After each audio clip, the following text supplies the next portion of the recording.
കേരളത്തിൽ അങ്ങനെ ഒരു കാര്യമില്ല. മുസ്ലിങ്ങൾ ഏതാണ്ട് 99.9% BJP വിരുദ്ധ ഇടങ്ങളിൽ വോട്ട് ചെയ്യാൻ വിധിക്കപ്പെട്ടിരിക്കുന്നു. അങ്ങനെ തന്നെയാണ്. ഈ യാഥാർത്ഥ്യം മനസ്സിൽ വെച്ചുകൊണ്ട് BJPക്ക് ലഭിക്കേണ്ടത് UDFനും LDFനും ലഭിക്കേണ്ടത് 100% നിന്നുമാണ് ലഭിക്കേണ്ടത്. BJPക്ക് ലഭിക്കേണ്ടത് 75% നിന്നുമാണ്. ആകെ അങ്ങനെയാണല്ലോ നമ്മൾ ഇന്റലിജന്റ് ആയിട്ട് ഒരു കാര്യം കണക്ക് കൂട്ടുന്നത്.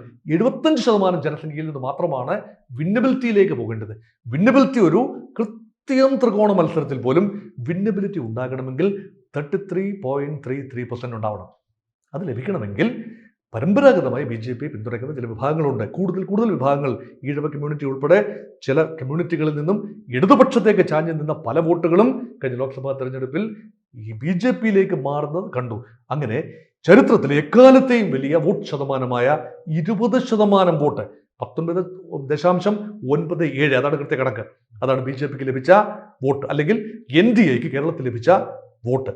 ആ വോട്ടുകളെ സീറ്റാക്കി മാറ്റാനാവില്ലല്ലോ. കൃത്യമായി വീതിച്ചു പോയാൽ ചില ഇടങ്ങളിലേക്ക് അത് കേന്ദ്രീകരിച്ചാൽ വിന്നബിലിറ്റി ഉണ്ടാകും. 35-40% വന്നാൽ വിന്നബിലിറ്റി ഉണ്ടാകും. ത്രിതല പഞ്ചായത്തിലേക്കും കോർപ്പറേഷനിലേക്കും നഗരസഭകളിലേക്കും ഉള്ള വാർഡ് അടിസ്ഥാനത്തിൽ ആ ട്രാൻസ്ഫർ സാധ്യമാണ്. അതാണ് BJPയുടെ ഒന്നാമത്തെ ഒരു പോൾ സ്ട്രാറ്റജി. പാൻ കേരള ലെവലിൽ തങ്ങൾക്ക് ഇപ്പോൾ ലഭ്യമായ 20% വീതിച്ചു പോയാൽ ഒരു സീറ്റും ജയിക്കില്ല.